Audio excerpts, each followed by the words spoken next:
Iya. Jadi ini rekamannya manual, nanti saya bagikan di grup. Mbak Regina sudah siap? Iya, Bu. Ini mau mencoba share screen. Ya, sebentar. Mbak Dina juga sudah siap, dipersiap-siapkan dulu. Mbak Dina dicatat waktunya mulai ketika Mbak Regina sudah bisa mulai mengajar ya. Baik, Prof.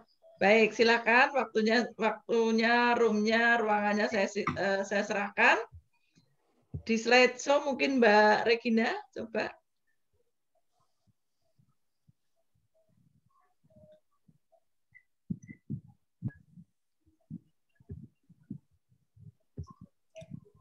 Sudah, tidak muncul ya?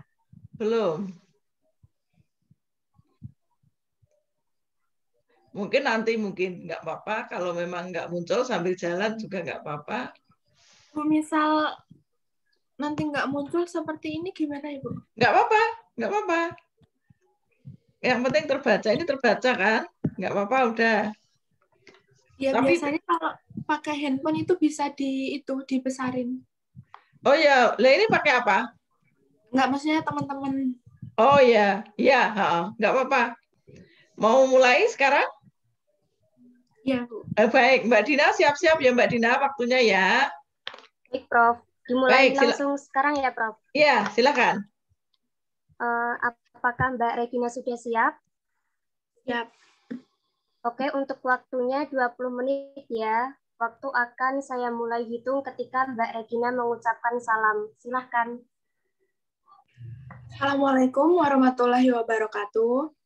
Waalaikumsalam warahmatullahi wabarakatuh. Jadi pada pertemuan pagi hari ini kita akan membahas tentang metode penelitian etnografi. Nah, sebelum itu alangkah baiknya kita berdoa terlebih dahulu agar proses belajar mengajar pada pagi hari ini berjalan dengan lancar. Berdoa, dipersilahkan.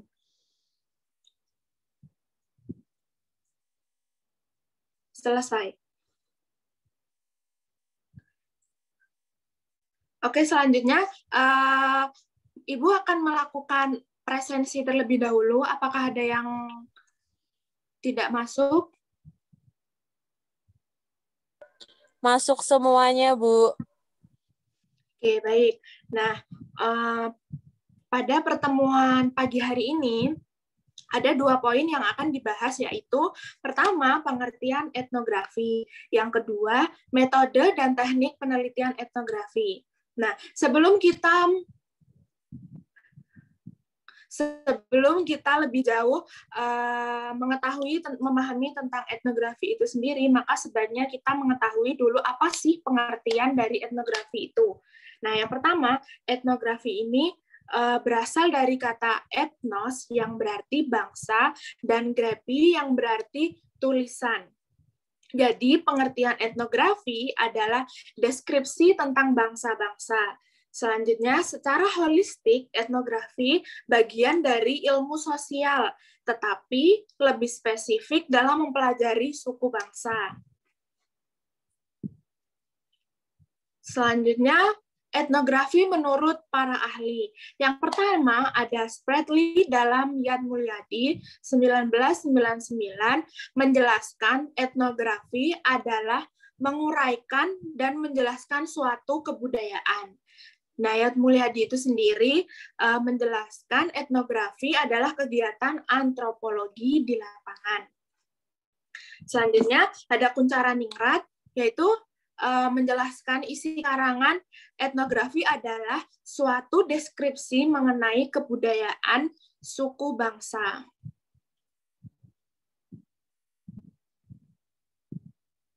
Masuk ke poin kedua, yaitu metode dan teknik penelitian etnografi. Apakah suara saya terdengar? Terdengar, Bu, jelas. Oke. Nah, selanjutnya di sini ada tahapan penyusunan karangan etnografi. Yang pertama ada pemilihan lokasi penelitian, dan yang kedua ada menentukan bahan apa saja sih yang bisa digunakan untuk penelitian etnografi ini sendiri.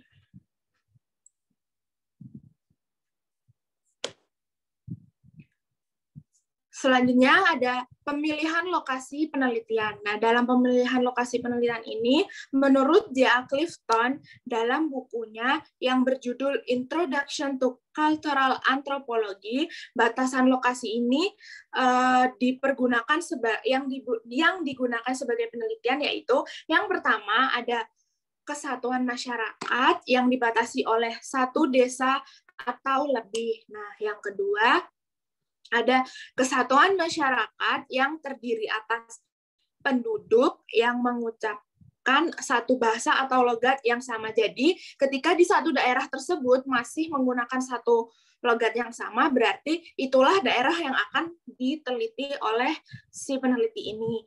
Nah, kemudian kesatuan masyarakat yang dibatasi oleh garis suatu daerah politik administratif.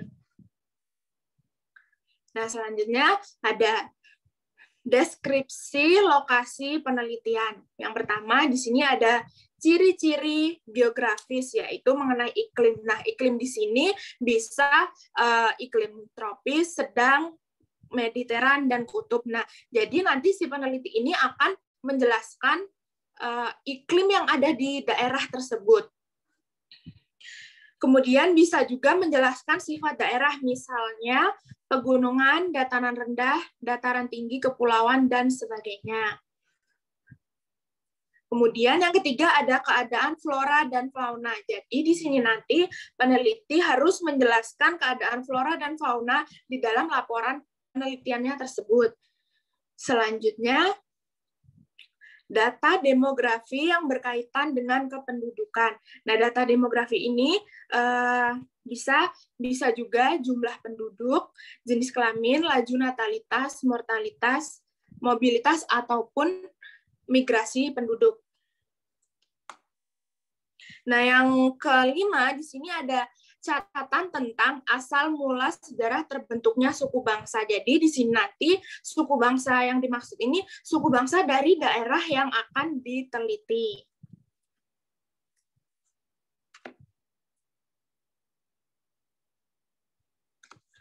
Selanjutnya ada unsur kebudayaan yang dapat dijadikan sebagai karangan etnografi. Jadi di sini maksudnya ini nanti adalah tema-tema yang dijadikan sebagai penelitian etnografi tersebut. Yang pertama ada bahasa. Di dalam unsur bahasa ini merupakan salah satu unsur yang paling konkret karena hal yang pertama kita jumpai ketika kita datang ke daerah yang akan diteliti itu,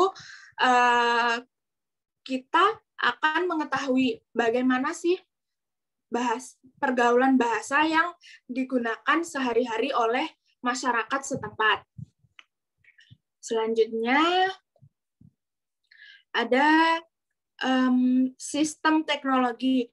Nah, jadi di dalam sistem teknologi ini nanti si peneliti ini akan meneliti tentang perkembangan itu teknologi yang ada di daerah tersebut. Jadi fokusnya itu terhadap benda-benda kebudayaan atau alat-alat kehidupan sehari-hari yang sifatnya konkret.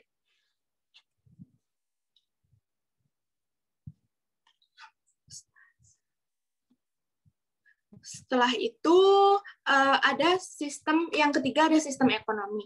Nah, di sistem ekonomi ini peneliti akan memfokuskan kepada jenis mata pencaharian utama yang dilakukan penduduk dalam upaya memenuhi kebutuhan sehari-hari di daerah tersebut. Selanjutnya ada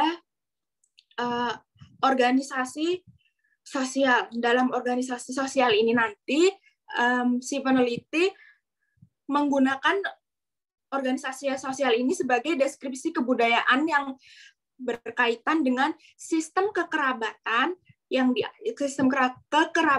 dianut, sistem pemerintahan, pembagian kerja, ataupun aktivitas sosial yang sifatnya kolektif dan mencerminkan suatu birokrasi. Nah, selanjutnya untuk sistem pengetahuan, apakah ada yang tahu apa itu sistem pengetahuan dalam unsur kebudayaan?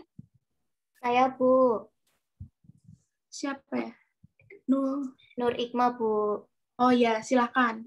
Ya, jadi saya ingin mencoba menjawab sistem pengetahuan ini adalah hal-hal yang berkaitan dengan upaya penduduk untuk mempertahankan dan mengembangkan kebudayaannya, yang termasuk di dalamnya adalah bagaimana penduduk itu berupaya beradaptasi dengan lingkungan alam dan sekitarnya. Begitu, Bu. Oke, baik. Terima kasih, Nur Ikmah.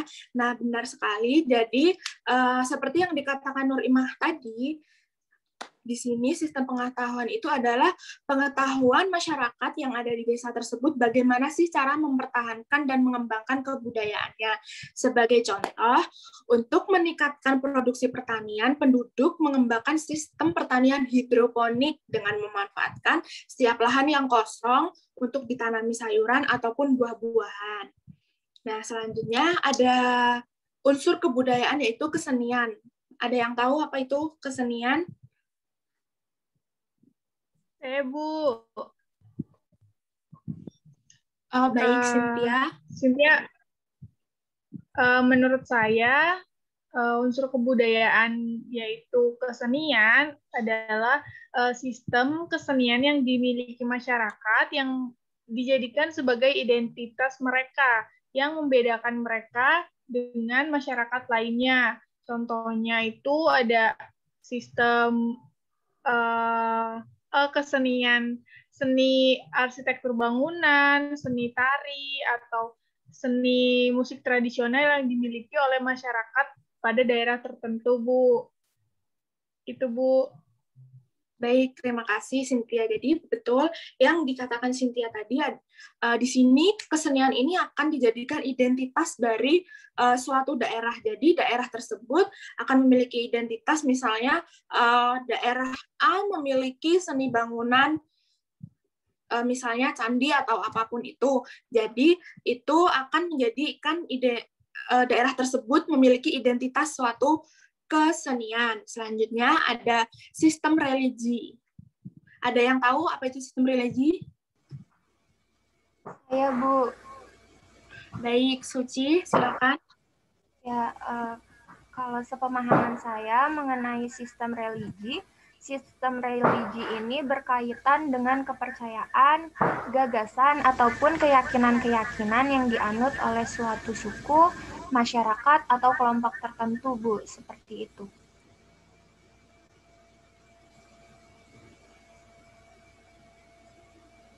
Baik, terima kasih. Nah, betul yang dikatakan oleh Suci tadi. Jadi, di sini sistem religi ini berkaitan dengan kepercayaan, gagasan, ataupun keyakinan yang ada di daerah tersebut. Jadi, peneliti ketika sedang meneliti ini harus tanggap terhadap unsur-unsur dalam sistem religi tersebut, karena biasanya religi ini sangat sensitif jika dibahas di dalam masyarakat. Nah, untuk gambar yang selanjutnya ini, apakah ada yang tahu? Gambar proses wawancara sepertinya, Bu, karena ada proses tanya-jawab. Ya, betul. Terima kasih, Nur Ikmah. Jadi di sini adalah gambar orang yang sedang melakukan wawancara.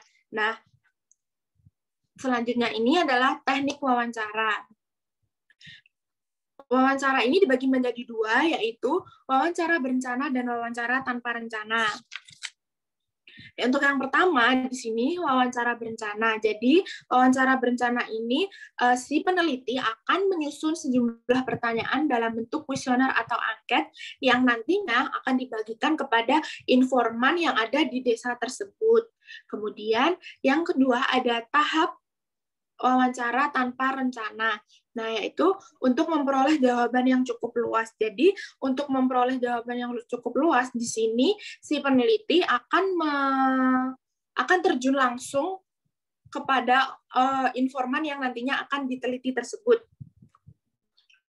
Nah, mengapa demikian? Karena si peneliti butuh jawaban yang lebih luas mengenai aspek-aspek yang ada di desa tersebut. Contohnya, wawancara untuk memperoleh tanggapan tentang pandangan hidup atau sistem keyakinan yang ada di daerah tersebut.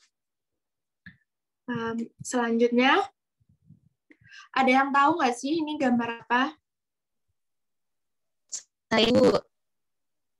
Itu sepertinya gambar sedang observasi ya, Bu? Ya, betul. Terima kasih. Jadi ini adalah orang yang sedang melakukan observasi ataupun pengamatan. Karena yang kita bahas selanjutnya adalah teknik observasi. Jadi di teknik observasi ini akan ada 4, yaitu pengamatan biasa. Nah, pengamatan biasa ini yang pertama terlibat langsung dengan pelaku tanpa terlibat langsung dengan pelaku atau informan yang menjadi sasaran penelitian. Nah, yang kedua, di sini pengamatan terkendali, yaitu peneliti tidak perlu mengadakan kontak emosional dengan informan yang sedang diamati. Nah, dengan begitu peneliti ini sudah mengkhususkan informan mana yang akan dia teliti sehingga mempermudah si peneliti untuk meneliti suatu daerah. Kemudian yang ketiga ada pengamatan terlibat. Nah, pengamatan terlibat ini peneliti terlibat langsung dengan informan baik secara sosial maupun emosional. Nah, pada metode ini biasanya paling sering digunakan oleh antropolog ataupun yang paling sering kita gunakan, yaitu dengan terlibat langsung oleh informan. Selanjutnya yang terakhir ada pengamatan penuh. Nah, si peneliti ini dalam pengamatan penuh memposisikan dirinya sebagai bagian dari masyarakat yang sedang diteliti. Bahkan peneliti masuk ke dalam struktur masyarakat tersebut. Oke, selanjutnya cara mengatasi penyimpangan pengamatan. Yang pertama di sini menyediakan waktu yang lebih banyak. Biasanya untuk penelitian etnografi ini peneliti harus menyediakan waktu yang lebih banyak. Bahkan untuk penelitian etnografi yang biasanya dilakukan oleh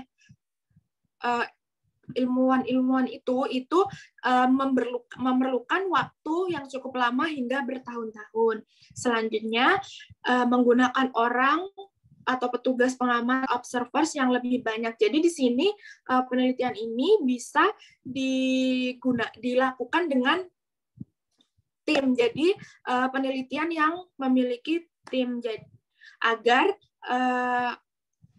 peneliti ini bisa melihat lebih banyak objek-objek dari segi-segi tertentu dan mengintegrasikan hasil-hasil penyelidikan mereka agar diperoleh gambaran tentang keseluruhan objeknya.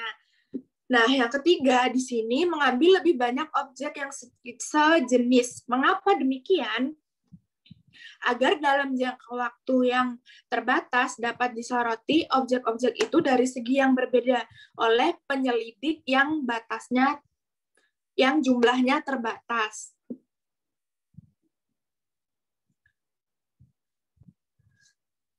Nah, untuk mengantisipasi agar kita tidak lupa dengan penelitian yang sedang kita lakukan itu, kita bisa menggunakan catatan biasa ataupun checklist di dalam note seperti buku kecil ini untuk mencatat wawancara-wawancara yang telah kita tanyakan kepada si informan tersebut. Kemudian menggunakan teknologi seperti tape recorder, kamera dan video. Apa sih gunanya teknologi ini? Jadi ketika kapasitas ingatan manusia itu kita tidak ada yang tahu ya, berbeda-beda. Nah, tape recorder, video dan kamera ini gunanya ketika kita kekurangan data dalam menulis informasi wawancara tersebut, kita bisa membuka lagi tape recorder, kamera foto yang ada di dalam handphone atau video itu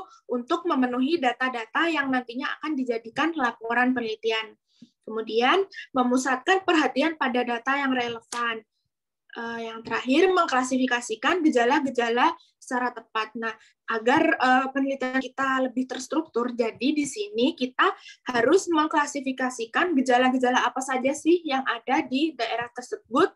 Kemudian kita klasifikasikan gejala-gejala tersebut secara tepat agar dalam menulis laporan nanti kita bisa dengan mudah membuatnya. Nah, oke, itu tadi adalah materi slide terakhir dari materi kita. Nah, untuk itu apakah ada yang ingin ditanyakan?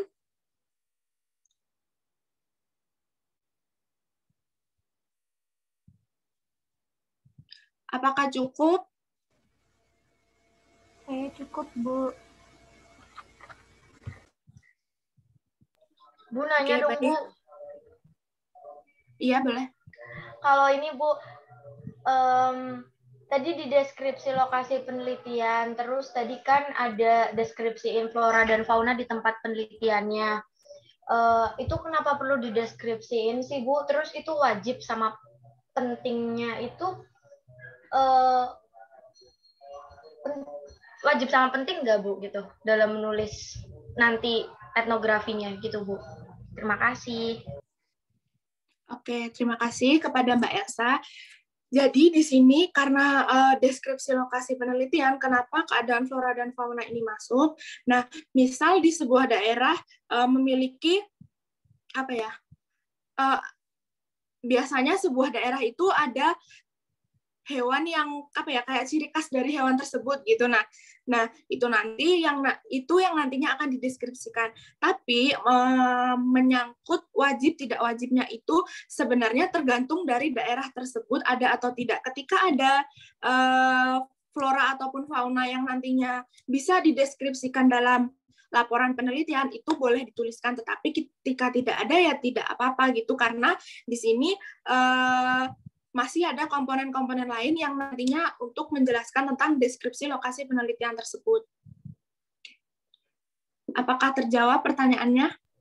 Oke, Bu, terjawab. Terima kasih, Bu.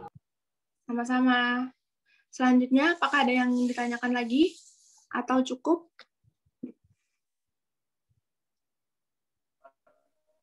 Cukup, Bu. Baik. Nah, selanjutnya, untuk mengakhiri pertemuan pada pagi hari ini, saya akan memberikan kesimpulan, yaitu jadi metode penelitian etnografi ini merupakan penelitian sosial yang lebih spesifik ke dalam antropologi. Nah, penelitian ini yang dilakukan oleh peneliti yang berkaitan dengan suatu suku bangsa ataupun etnik-etnik yang bisa disebut dengan penelitian etnografi. Nah, sekian pertemuan pada pagi hari ini. Saya akhiri. Wabillahi taufiq walhidayah. Wassalamualaikum warahmatullahi wabarakatuh. Waalaikumsalam warahmatullahi wabarakatuh, Bu. Terima kasih, Bu. Terima kasih, Bu. Baik, terima kasih Mbak Regina. Silakan Mbak Dina menyampaikan hasil observasinya. Mbak Dina? Mbak Dina? Halo? Halo teman-teman, bisa dengar suara saya? Bisa, Bu. Bisa, Prof. Mbak Dinanya kemana ini? Mohon maaf, Prof. Tadi sedang ada gangguan jaringan, jadi saya terpental sebentar. Oh ya, silakan Mbak Dina. Sekarang disampaikan hasil observasinya.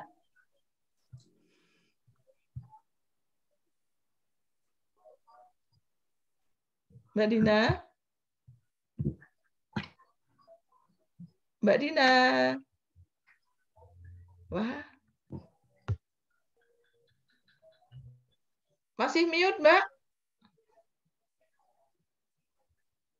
Mikrofonnya di-on-kan dulu, Mbak Dina.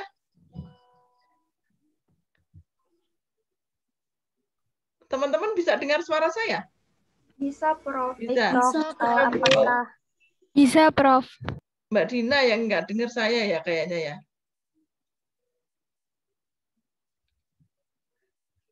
Mbak Dina. Wah. Kalau gitu teman-teman ada yang memberi masukan dulu dari tampilan. Maaf, Prof.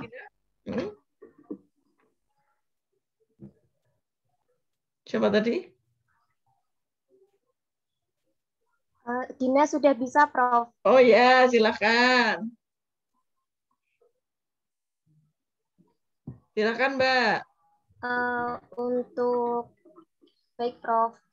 Untuk waktunya tadi Mbak Regina kelebihan 1 menit, yaitu 21 menit. Kemudian untuk pakaiannya sudah rapi.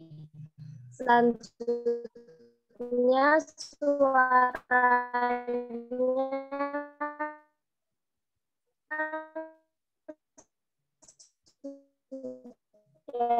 jelas, lantang, intonasinya juga sudah pas. Kemudian untuk ekspresinya sudah bagus, bahasa tubuhnya juga bagus dan sesuai. Kemudian untuk PPT-nya cukup sederhana, jelas, cuma warnanya saja yang kurang pas. Mungkin untuk coklat, untuk hurufnya bisa diganti selain warna coklat.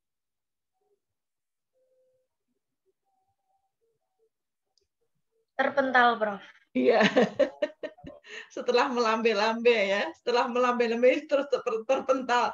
Mungkin kira-kira tadi adalah teman-teman bisa menduga suaranya sudah cukup keras, waktunya lebih 1 menit gitu ya, terus kemudian intonasinya sudah ada, PPT-nya yang disoroti warnanya kuning dengan coklat itu agak kurang kontras sehingga mungkin bisa diganti suatu saat. Kayaknya begitu sih yang saya tangkap, yang tertangkap kayaknya itu tadi ya Mbak Regina ya.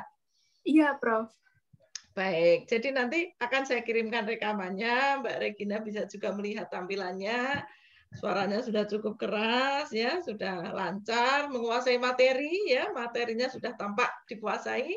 Jadi kalau kita menguasai materi itu tidak kelihatan grogi, tidak kelihatan apa ya, kayak salah tingkah, bahasa tubuhnya itu tidak bingung gitu. Jadi sudah tampak sudah menguasai materi. Teman-teman juga terima kasih partisipasinya ya, menjadi siswa yang baik, sudah aktif. Terima kasih sekali atas partisipasinya. Mbak Dina, kita akhiri ya Mbak Dina ya. Cukup ya kayaknya observasinya ya Mbak Regina ya. Ya, cukup, Prof. Baik, kita nggak usah nunggu Mbak Dina lagi ya, kita akhiri ya yang sesinya Mbak Regina ya. Biar juga nggak terlalu malam, nanti Anda tidurnya kemalaman lagi. Baik, kita beri aplaus untuk Mbak Regina. Terima kasih ya teman-teman. Terima kasih. Terima kasih Mbak Regina, terima kasih teman-teman. Sekarang gantian Mbak Suci. Siapa observernya Mbak? Ya, observernya sama Bu. Oh, boleh? Sama, Prof. Ganti aja, ganti aja. Kalau Mbak Dina masuk lagi nih. Maaf Prof, saya tadi pakai laptop, sekarang sudah ganti pakai HP. Ya udah, gini, karena kita sudah akhiri Mbak Regina, sekarang sesinya Mbak Suci. Mbak Dina mau jadi observer lagi? Iya, Prof. Bisa ya? Sinyalnya bisa ya? Insya Allah bisa, Prof. Ya, oke. Kalau begitu, saya serahkan ke Mbak Dina dan Mbak Suci. Teman-teman mohon bantuan lagi untuk menjadi siswa ya. Baik, teman-teman, halo. Baik, Prof. Terima kasih Mbak Elsa dan kawan-kawan. Dan jadi siswa lagi, silahkan Mbak Dina dan Mbak Suci, saya serahkan roomnya. Baik, Prof. Terima kasih. Mohon maaf teman-teman semuanya. Sebelumnya, apakah suara saya terdengar dengan jelas? Terdengar. Jelas. Ya.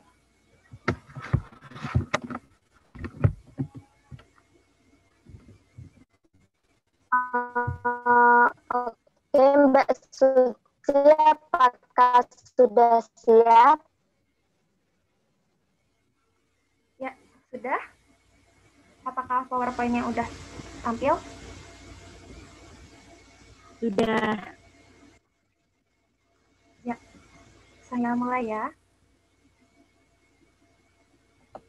Assalamualaikum warahmatullahi wabarakatuh. Waalaikumsalam warahmatullahi wabarakatuh. Apa kabar teman-teman semuanya? Semoga dalam keadaan sehat walafiat ya. Untuk kesempatan kali ini saya akan menjelaskan mengenai kesetaraan untuk mencapai kepentingan umum atau publik. Nah, untuk melaksanakan kegiatan pembelajaran, Ibu akan mengawalinya dengan doa. Mari kita berdoa bersama-sama dengan keyakinan masing-masing. Berdoa dimulai.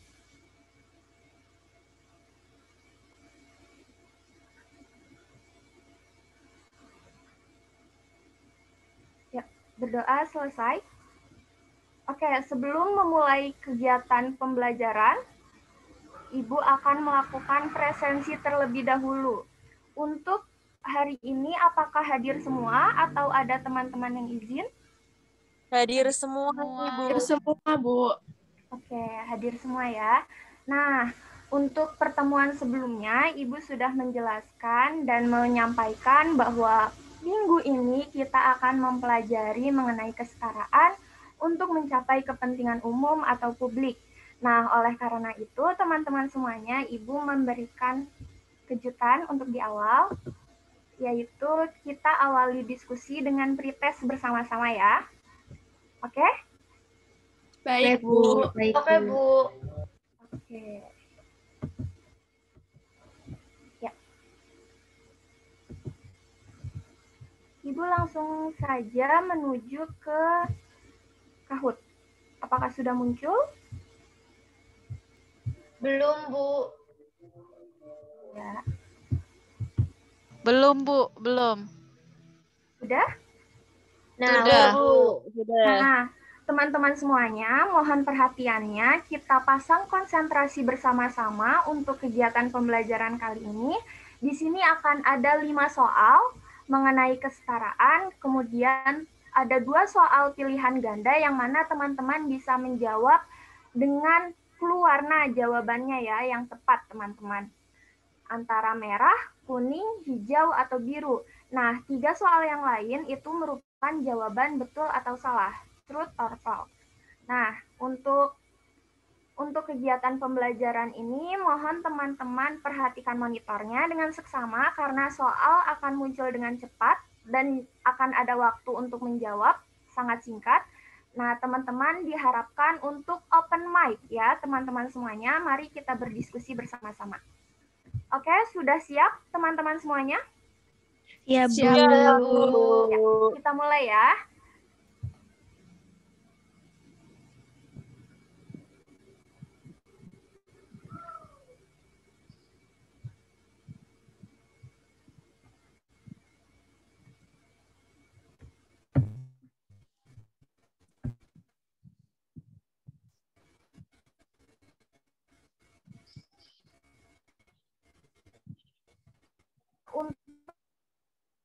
Untuk tinggi daripada kelompok lain merupakan dampak tidak adanya kesetaraan, disebut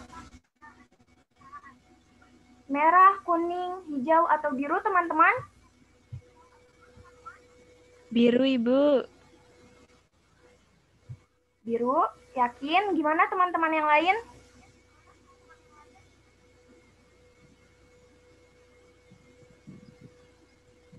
Iya, Bu, biru. Eksklusif. Ya, Biru. Bu. Benar. Eksklusivisme. Ya, betul jawabannya. Next ya. Oke, teman-teman, perhatikanlah di monitornya, kita masuk ke soal yang kedua.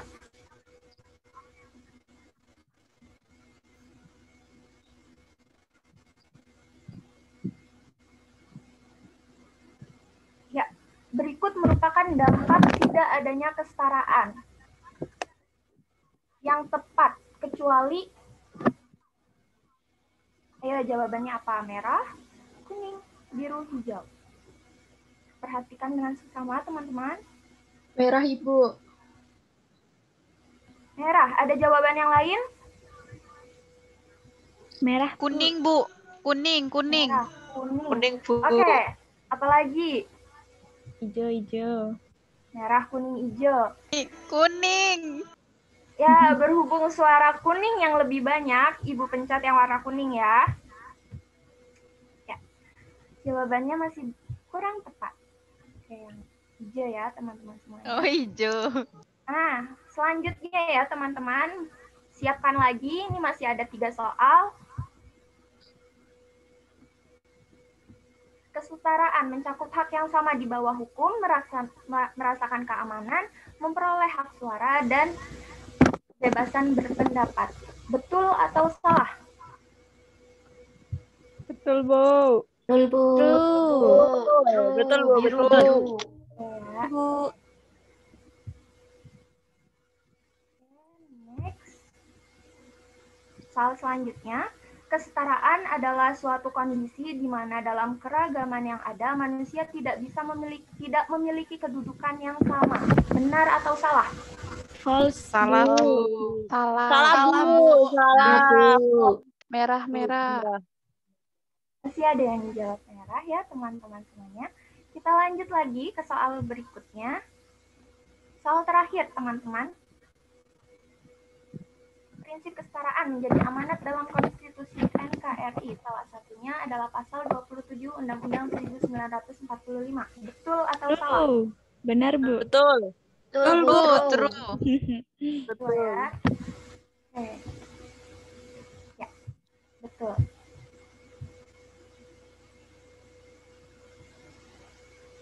Ya, terima kasih teman-teman semuanya untuk partisipasi pretest awal versi diskusi mini kita. Selanjutnya, berhubung masih ada beberapa yang belum tepat, kita akan masuk ke materi.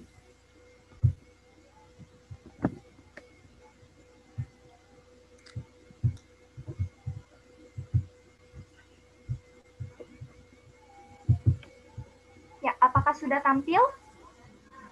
Sudah, Bu.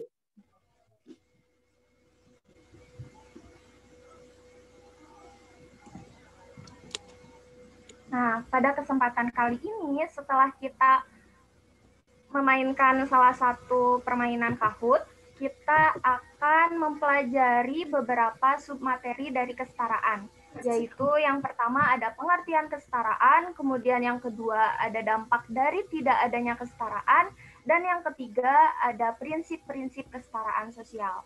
Oke, untuk langsung aja kita masuk ke materi yang pertama, yaitu pengertian kesetaraan. Apakah suara Ibu masih terdengar jelas? Masih, Jelas, Bu. Jelas, Bu, Mas. Untuk pengertian kesetaraan, teman-teman udah tahu belum sih apa itu kesetaraan? Berhubung tadi beberapa jawaban juga sudah banyak yang tepat, pasti teman-teman sudah belajar mengenai kesetaraan. Apa sih kesetaraan itu? Ayo, ada yang mau berpendapat? Saya, mengenai Ibu. pemahamannya? Ya, silahkan. Nah, jadi Sederajatan, Bu. Ya. Kesederajatan. Ada lagi yang mau berpendapat apa itu kesetaraan? Memiliki hak yang sama, Bu. Memiliki hak yang sama. Ada lagi yang lain? Kesederajatan, hak untuk memiliki hak yang sama. Ada lagi pendapat lain? Anti diskriminasi, Bu. Oke, anti diskriminasi. Jadi teman-teman semuanya, jawabannya sudah tepat. Jika kita mengacu dalam KBBI atau Kamus Besar Bahasa Indonesia, kesetaraan itu memiliki arti sejajar, sama tingkatnya, atau sederajat. Nah, jadi kesetaraan itu bisa kita artikan sebagai suatu kondisi di mana dalam perbedaan dan keragaman yang ada, manusia tetap memiliki suatu kedudukan yang sama dalam suatu tingkatan hierarki.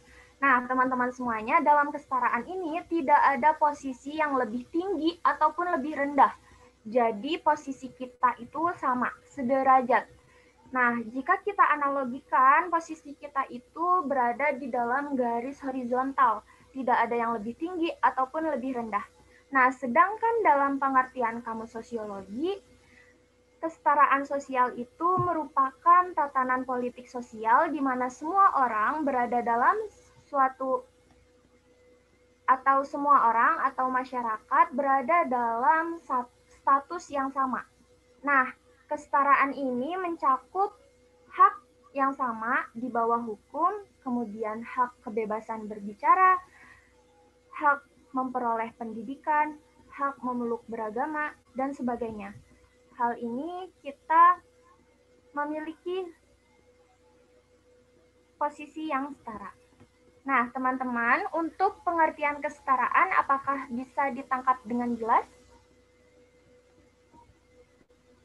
Bisa, Bu. Bisa, Ibu. Oke, lanjut ya ke materi selanjutnya.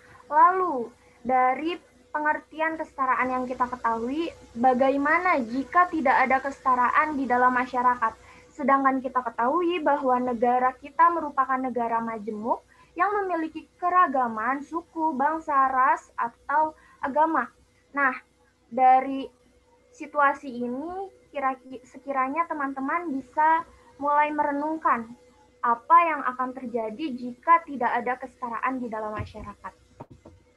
Oke, teman-teman semuanya bisa diperhatikan gambar berikut.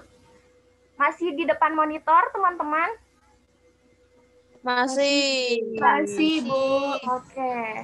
Untuk gambar yang pertama, apakah ada yang bisa mendeskripsikan apa itu gambar pertama, tentang apa? Konflik etnis di konflik, Bu. Oke, konflik, kerusuhan. Nah, untuk gambar yang kedua, teman-teman, ada yang bisa mendeskripsikan? Tawuran, Bu. Tawuran. Tawuran. Terus apa lagi nih dari gambaran-gambaran ini? Masih, Bu.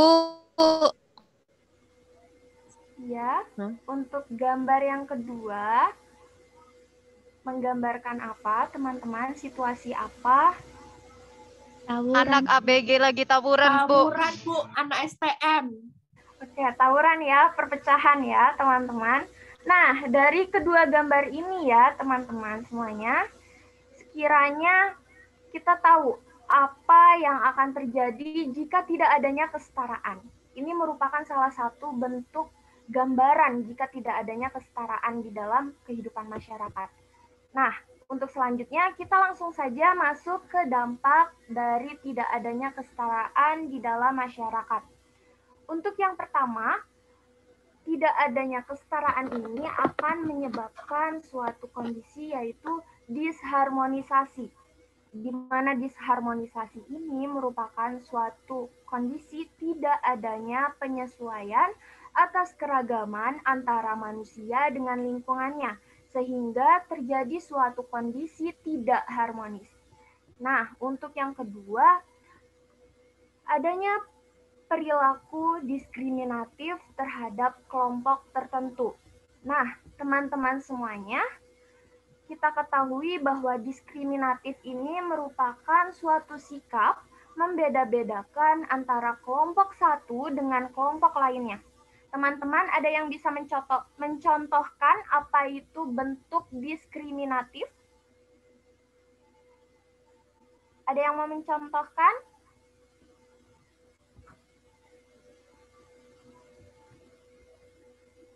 Halo teman-teman, masih ada di depan monitor. Oke, silahkan. Misalnya ya Bu, ada orang, dia berasal dari satu etnis tertentu yang menjadi minoritas dalam suatu lingkungan. Nah, dia misalnya nggak dapat bantuan Bu, kayak bantuan COVID ini dia nggak dapat sembako gitu Bu, karena dia berasal dari etnis minoritas. Contohnya gitu Bu, diskriminasi, perlakuan pembeda-bedaan atas dasar perbedaan etnis atau suku tertentu atau golongan tertentu Bu.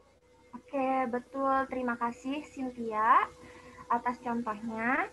Betul apa yang dikatakan oleh teman kita Cynthia bahwa diskriminatif ini salah satu contohnya adalah membedakan suatu golongan. Contohnya ras minoritas yang tidak mendapatkan bantuan karena dia adalah minoritas. Contoh lainnya, teman-teman, jika kita lihat ada salah satu kasus yang pernah besar, itu adalah dikenal dengan istilah apartheid. Teman-teman masih mengingat apa itu apartheid? Atau lupa? Lupa, Bu. Lupa. Ya. Ingat, Bu, yang di Afrika kan, Bu?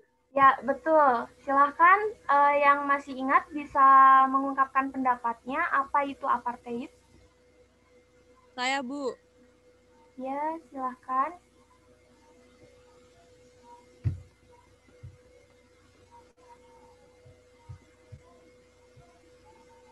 Ya, tadi yang mau berpendapat? Saya, Bu. Ya, Regina, silahkan. Sistem pemisahan ras, Bu, untuk ras kulit hitam dan ras kulit putih. Ya, betul. Apartheid ini merupakan salah satu kebijakan yang memisahkan antara hak dan kepentingan antara golongan kulit putih dengan golongan kulit hitam. Nah, ini merupakan salah satu bentuk diskriminatif ya, teman-teman. Nah, selanjutnya ada eksklusivisme atau rasialis. Tadi muncul di bagian diskusi kita yang di awal. Ada yang tahu apa itu eksklusivisme? Laili, Bu. Saya, Bu. Ya, silahkan Laili. Jadi, eksklusivisme itu adalah sikap menganggap kelompoknya paling tinggi. Ya, betul. Terima kasih. Untuk eksklusivisme ini bisa kita ketahui sebagai suatu sikap yang menganggap bahwa kelompok atau golongannya memiliki derajat yang lebih tinggi dibandingkan kelompok lain. Nah, jadi teman-teman, dari pembelajaran kesetaraan ini, alangkah lebih baiknya kita menerapkan suatu sikap toleransi, saling menghargai antar perbedaan yang ada di dalam kehidupan masyarakat. Nah, selanjutnya ada disintegrasi bangsa. Disintegrasi ini merupakan suatu kondisi ketidakpaduan yang pada akhirnya menimbulkan perpecahan. Seperti contohnya, tadi yang sudah kita lihat teman-teman di gambar di bagian slide sebelumnya, itu merupakan salah satu contoh bentuk disintegrasi. Oke, lanjut. Untuk selanjutnya adalah prinsip kesetaraan, di mana prinsip kesetaraan ini merupakan salah satu bagian dari komitmen kita bersama untuk menjaga kesetaraan. Nah, pengakuan akan prinsip kesetaraan dan kesederajatan ini sudah diakui dan dijamin oleh negara kita melalui Undang-Undang 1945, yaitu tertuang dalam pasal 27 ayat 1 Undang-Undang 1945 yang berbunyi segala warga negara bersama kedudukannya dalam hukum dan pemerintah dan wajib menjunjung hukum dan pemerintah itu dengan tidak ada kecualinya. Yang artinya kita memiliki kedudukan yang sama di dalam naungan hukum kita. Seperti yang tadi sudah dijelaskan bahwa kita memiliki kesetaraan yang mencakup berbagai hak, teman-teman semuanya, di mana hak ini dapat kita peroleh, baik itu tidak memandang kelompok kita apa, ras kita apa, agama kita apa, atau latar belakang yang lainnya, teman-teman. Nah, dari materi hari ini, apakah teman-teman ada pertanyaan?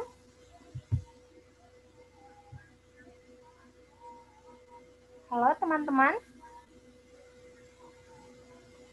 Dari Regina cukup, Ibu. Sudah sangat jelas, Bu. Oke, jika sudah sangat jelas, Ibu akan menyimpulkan materi hari ini ya, teman-teman semuanya. Ibu tanya sekali lagi, apakah materi hari ini sudah benar-benar sangat jelas atau ada pertanyaan? Boleh nih, kalau misalkan ada pertanyaan, ditanyakan saja teman-teman semuanya.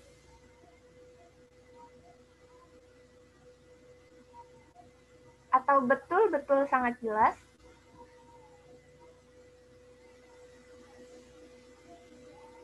Iya, Bu, cukup. Oke, sepertinya sudah sangat jelas ya. Terima kasih teman-teman semuanya. Nah, pada hari ini kita sudah mempelajari kesetaraan. Nah, dari beberapa kasus bahkan dampak tidak adanya kesetaraan itu sudah kita pelajari. Yang diharapkan teman-teman semuanya bisa kita semua bisa menanamkan sikap toleransi dan saling menghargai untuk menjaga keharmonisan dalam kehidupan masyarakat kita. Nah, kurang lebihnya mohon maaf dari Ibu. Jika ada kesalahan tutur kata, Ibu juga mohon maaf. Sekian, wassalamualaikum warahmatullahi wabarakatuh. Waalaikumsalam warahmatullahi wabarakatuh. Waalaikumsalam warahmatullahi wabarakatuh. Terima kasih, Bu. Baik, silakan Mbak Dina menyampaikan hasil observasinya. Baik, Prof. Terima kasih. Untuk Mbak Suci, dari pakaiannya sudah rapi. Kemudian untuk suaranya juga sangat jelas dan lantang, kemudian intonasinya pas, kemudian untuk ekspresinya juga sudah bagus, bahasa tubuhnya juga bagus dan sangat sesuai dengan apa yang sedang disampaikan. Kemudian untuk PPT-nya sederhana, juga sudah terbaca, namun tulisannya di sini hurufnya kurang besar seperti itu. Kemudian untuk kejelasan materinya sudah cukup jelas, kemudian cara penyampaiannya juga sangat menarik seperti itu. Kemudian untuk interaksinya juga sudah sangat bagus, dari awal sudah ada pemantik untuk menyiapkan kesiapan peserta didik dalam memulai kegiatan pembelajaran. Kemudian untuk waktunya juga sudah sangat pas, yaitu 20 menit. Cukup, Ibu. Baik, terima kasih Mbak Dina. Teman-teman ada yang menambahkan? Silahkan. Saya, Bu. Ya, siapa nih? Mbak Elsa. Elsa, Bu. Silakan. Mungkin tambahannya cuma di ini sih, terkait dengan penggunaan media Kahoot yang saya rasa ini menarik gitu kan.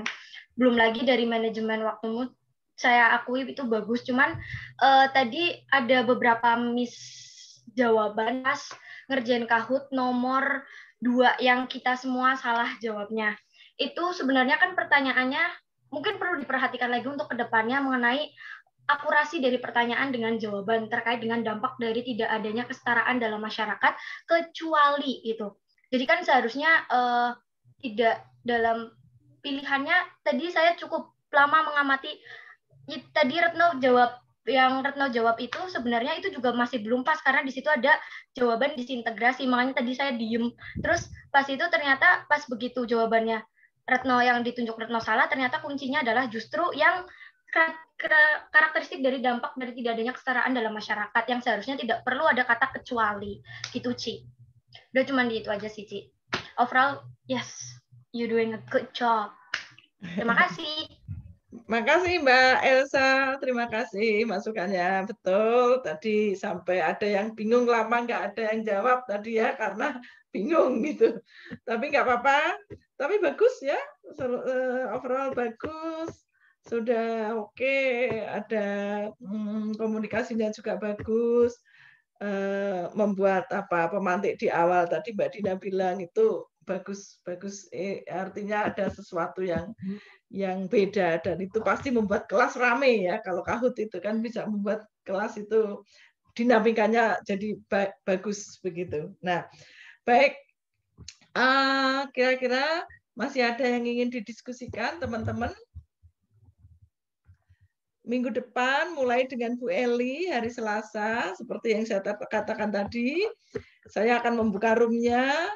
Kemudian nanti saya akan serahkan atau hostnya biar tetap di saya, tapi saya tidak ikut ya, saya tutup biar di Mbak Bu Eli, biar nanti saya bisa log out karena kalau akun itu tidak di log out nanti dosen lain nggak bisa masuk gitu.